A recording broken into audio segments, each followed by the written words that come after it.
Bonjour à tous et toutes et bienvenue sur notre chaîne 9e Dimension. Je m'appelle Yann.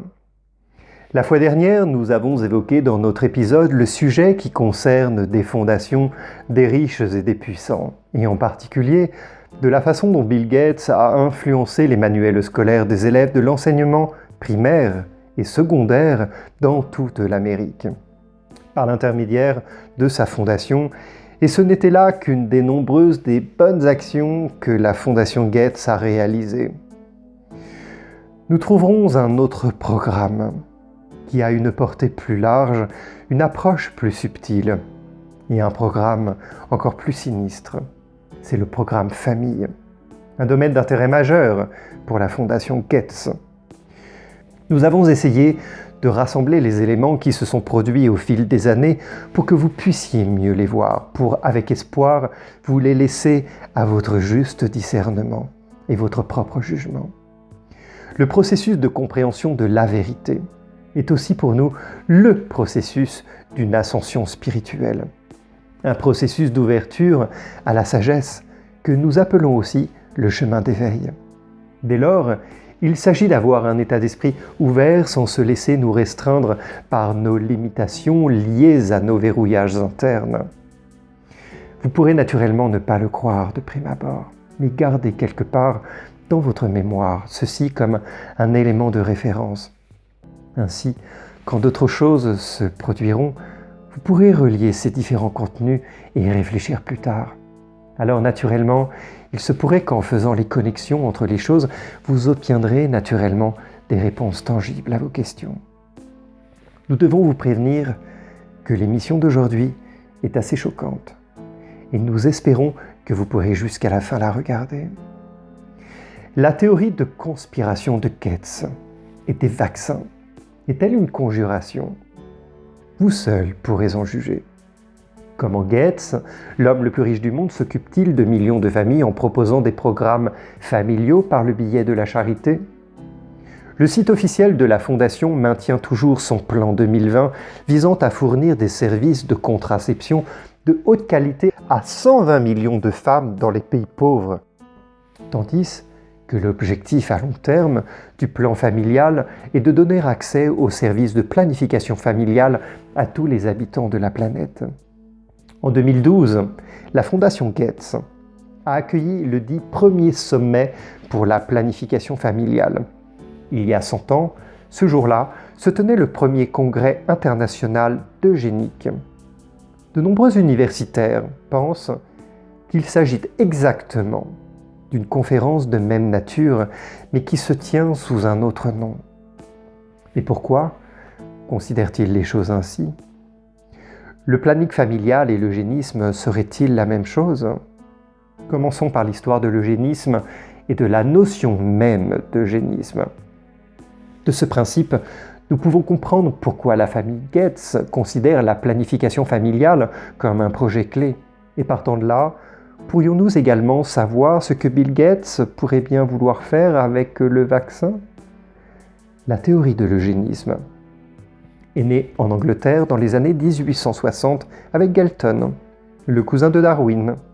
La théorie de Darwin, comme nous le savons tous, part du principe que la sélection naturelle est la survie du plus apte, que l'eugénisme est une combinaison de la théorie de l'évolution et de la science génétique, soulignant que les caractéristiques humaines sont entièrement déterminées par les gènes.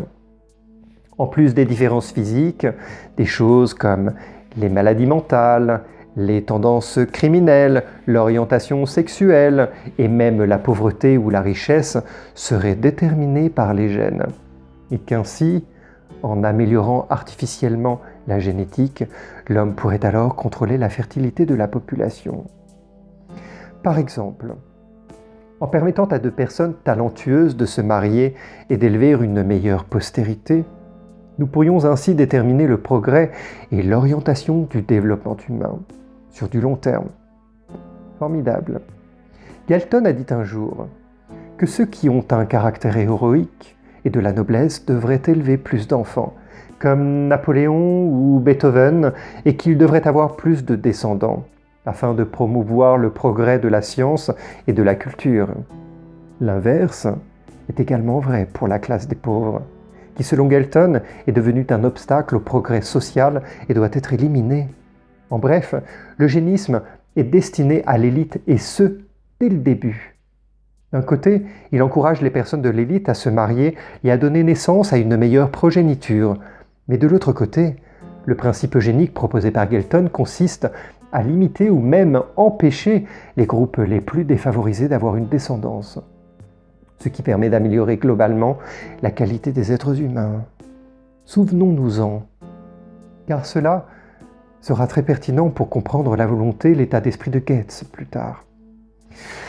Parlons d'abord des tempêtes sanglantes que l'eugénisme a déclenchées dans l'histoire pour éliminer les personnes défavorisées.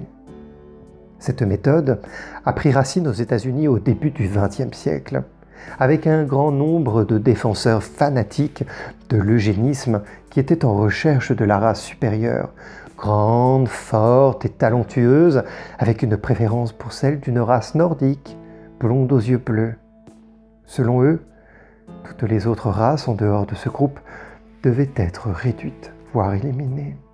L'une des 10 affaires les plus étranges de l'histoire de la Cour suprême des États-Unis a été l'affaire Buck v. Bell, qui s'est déroulée dans des circonstances historiques. Buck a été placée dans un refuge parce qu'elle était handicapée mentale. Et lorsque le refuge lui a demandé de se faire stériliser, elle a tout bonnement refusé, puis porté le refuge devant les tribunaux. Qu'a donc décidé la Cour suprême des États-Unis ?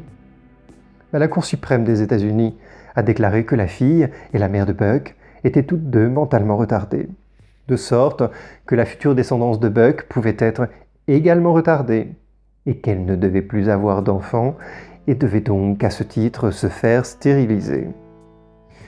Vous ne trouvez pas que c'est terriblement choquant ? Pourquoi ? À commencer parce que cette logique est totalement fausse. Déterminer l'intelligence d'un enfant âgé alors seulement de 6 mois relève d'une volonté de jugement déplacée et bien trop hâtive. L'assistante sociale aurait examiné l'enfant et a conclu qu'elle n'était pas normale. Mais la fille de Buck a grandi en étant non seulement parfaitement normale, mais aussi d'une intelligence supérieure à la moyenne. Et pourtant, la décision de la Cour suprême dans l'affaire Buck v. Bell a fourni à de nombreux États de base nécessaires pour imposer la stérilisation. De telles circonstances, avec des cas comme celui de Buck, ne relèvent malheureusement pas de l'exception. Cette politique eugénique, relativement modérée, a également entraîné la stérilisation forcée de quelques 60 000 Américains, des milliers de ménages, des milliers de mariages interdits pour cause d'inadéquation, etc., etc. C'est ce qu'indique le manuel très répandu du nom de Applied Eugenics.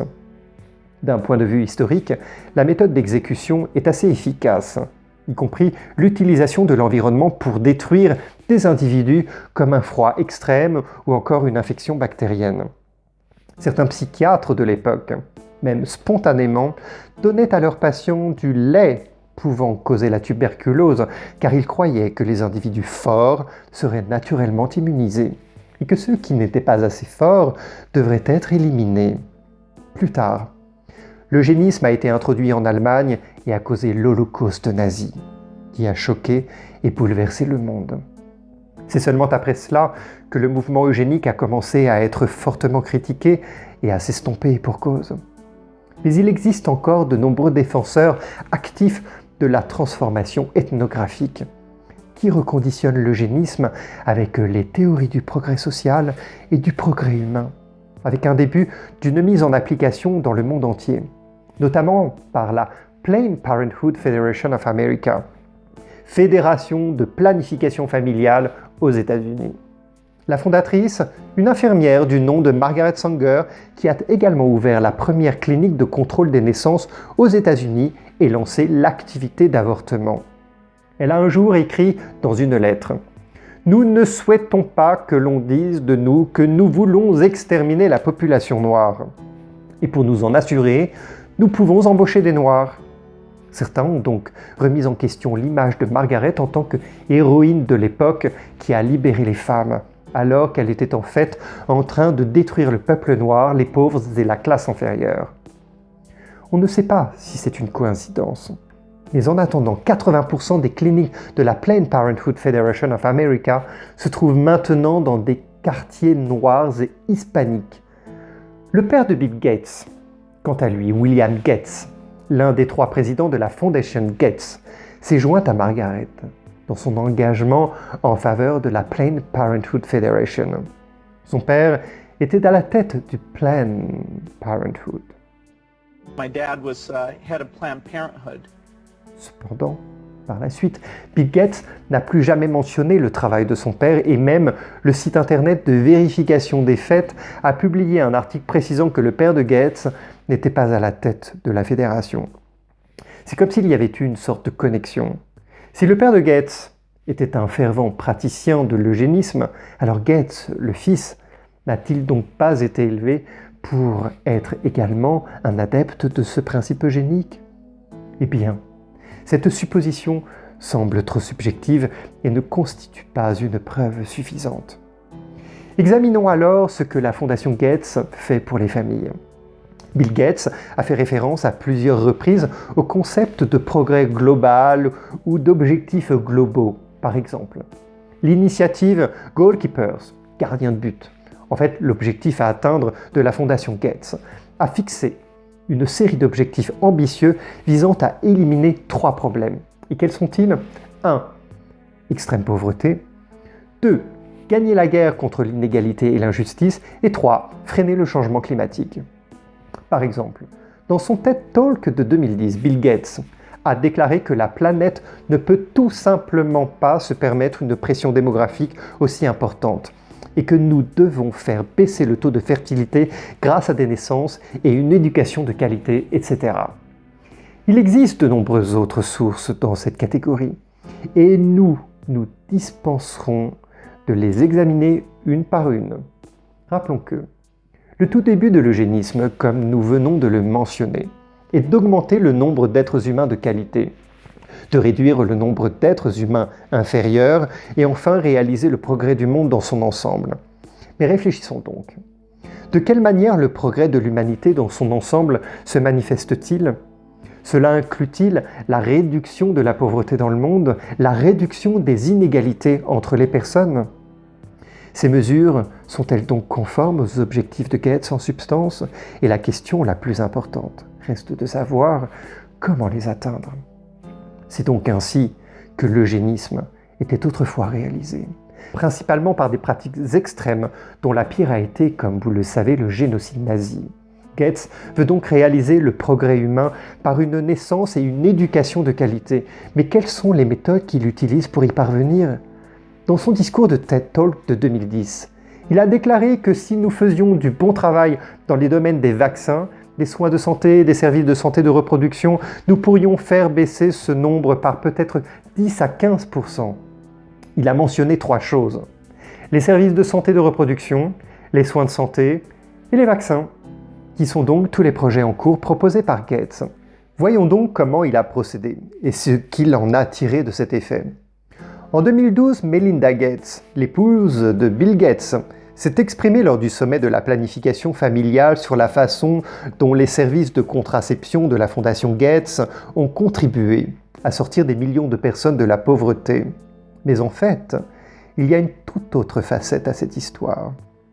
Car en 2015, un rapport du Zimbabwe a indiqué que bon nombre des contraceptifs donnés aux femmes dans leur pays par les fonds internationaux avaient de graves effets secondaires, et même la possibilité de graves difformités chez l'enfant après l'utilisation de la pilule.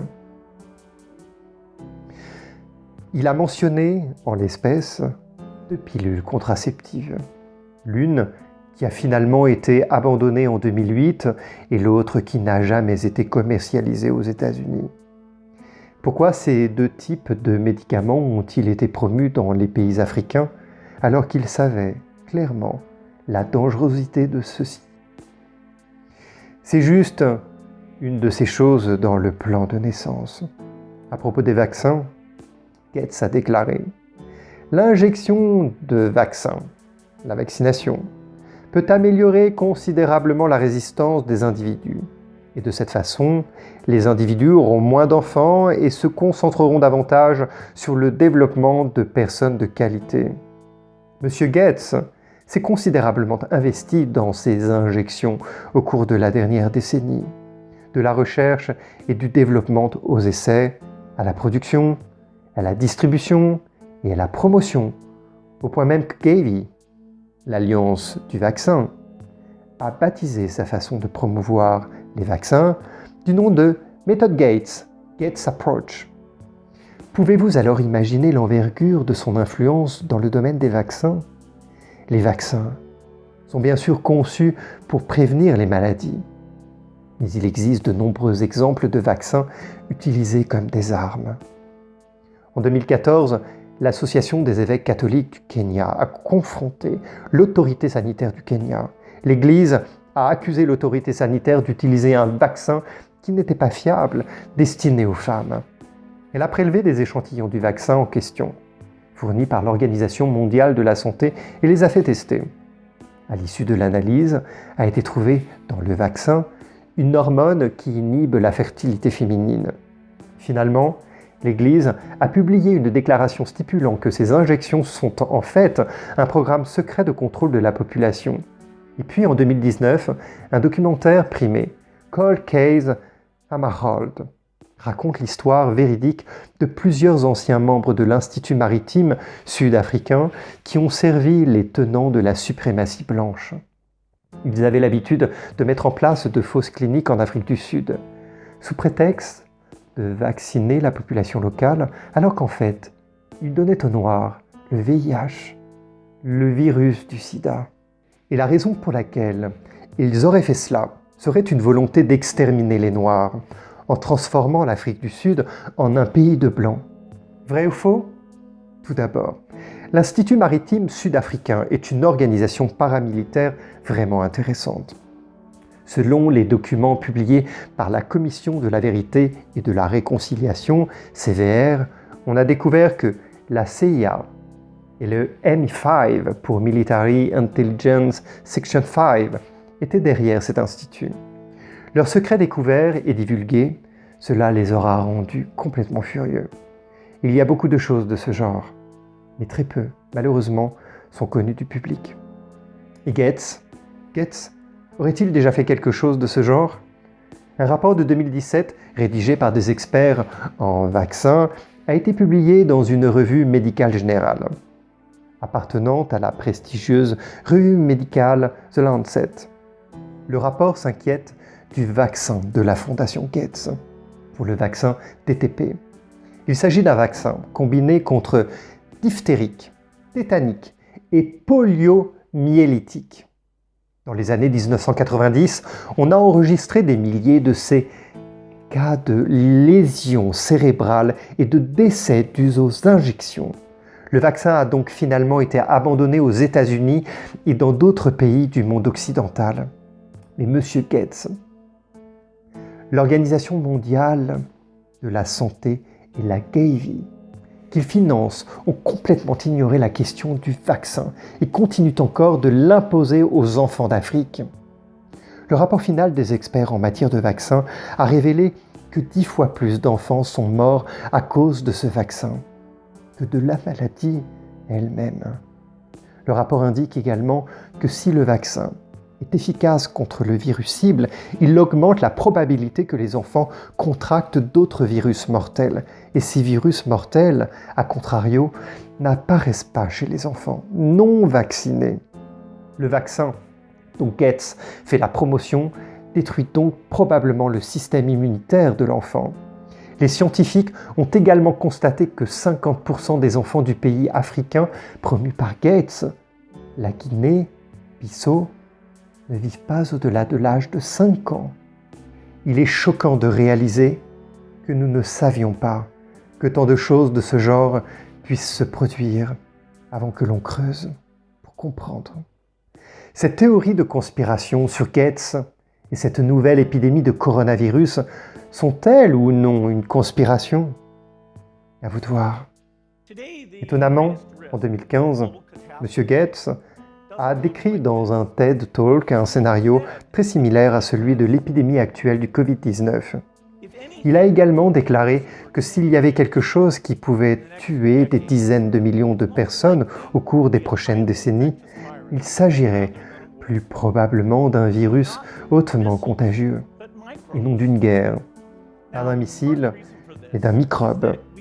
En octobre 2019, l'université Johns Hopkins de la Fondation Gates et le Forum économique mondial ont travaillé ensemble pour simuler une expérience de simulation d'épidémie de haut niveau appelée Event 201. L'essai avait entièrement été basé sur un modèle de données qui simulait l'apparition et la propagation d'un nouveau coronavirus provenant de chauves-souris et mentionnait que ce virus, bien que très similaire au SRAS, était plus transmissible que ce dernier.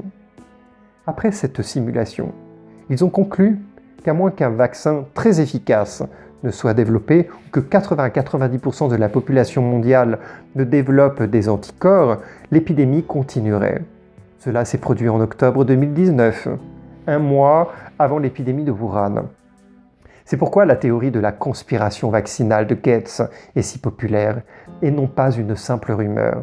Est-il possible que tous ceux qui ont été présents ont préparé finalement le terrain pour l'épidémie d'aujourd'hui ? Qu'en pensez-vous ? Aujourd'hui, nous parlons de quelque chose qui est généralement considéré et galvaudé au nom d'une théorie de conspiration. Nous ne savons pas si Gates est la cause de l'épidémie ou non, mais ce qui est certain, c'est que de nombreux plutocrates, politiciens et soi-disant élites d'aujourd'hui ont l'ambition de transformer la race humaine et de diriger le monde en faisant des avancées pas à pas dans de nombreux domaines sociaux et politiques. Mais réfléchissons à ceci. Qui peut vraiment être transformé ? Le bouddhisme a pour doctrine la réincarnation, ce qui signifie que l'âme humaine est immortelle. Nous pensons que c'est là la vérité. Le bouddhisme croit que les bénédictions et les fortunes d'une personne dans cette vie sont liées aux mérites et aux péchés des vies antérieures. Cela signifie qu'il est possible pour une personne handicapée mentale de naître dans une famille d'élite en très bonne santé. Et cela est dû aux péchés commis par les parents et l'enfant dans les vies passées et présentes, et non à l'intelligence des parents. Donc l'éducation des enfants, on met davantage l'accent sur la vertu des parents, ce qui est la seule façon de produire une meilleure descendance. Nous avons entendu dire que la Bible a également une doctrine similaire de la réincarnation, mais elle a été délibérément supprimée. Si quelqu'un en a connaissance, veuillez nous laisser un commentaire, s'il vous plaît. La réincarnation de la vie montre que la vie ne s'arrête pas lorsque l'homme meurt après avoir fait quelque chose de mal, mais l'homme doit rembourser le karma des péchés qu'il a commis. La vie est infusée par Dieu dans le corps humain. Et les bénédictions d'une vie sont également ordonnées par Dieu. Alors comment les résoudre par l'eugénisme ? En d'autres termes, la disposition de l'âme humaine est-elle quelque chose que l'homme peut contrôler ? Ce n'est pas le travail de l'homme. Qui veut prendre la place de Dieu ? La théorie de l'eugénisme ou de l'évolution est une conclusion unilatérale, car l'homme ne voit que la surface du phénomène et ne voit qu'un point, mais pas la totalité de ce point. Alors une telle manipulation humaine contre la nature, combinée à des désirs exagérés, finira par conduire à une catastrophe humaine. La racine de tout cela est la théorie de l'évolution et de l'athéisme. Nous voudrions dire à ces athées que l'homme n'est pas assez intelligent pour créer autant de termes, de descriptions et d'imaginations sur Dieu, le diable, l'enfer, le ciel. Que bien souvent, ils pensent que tout cela est beaucoup trop faux. Ceci est le résultat d'une intelligence qui n'est pas développée en fait, car ils jugent un monde infini avec un esprit très limité. En particulier, beaucoup d'intellectuels sont peut-être très instruits, mais cela ne signifie pas qu'ils sont intelligents. C'est tout pour aujourd'hui. Merci de nous donner votre appréciation sur ce sujet d'aujourd'hui. Laissez-nous un commentaire pour nous le faire savoir. Merci pour votre soutien et vos nombreux encouragements, d'avoir eu l'élan de partager à votre entourage. Et merci d'avoir regardé notre chaîne 9e Dimension. Restez confiants autant que lucides. Prenez bien grand soin de vous et à très bientôt.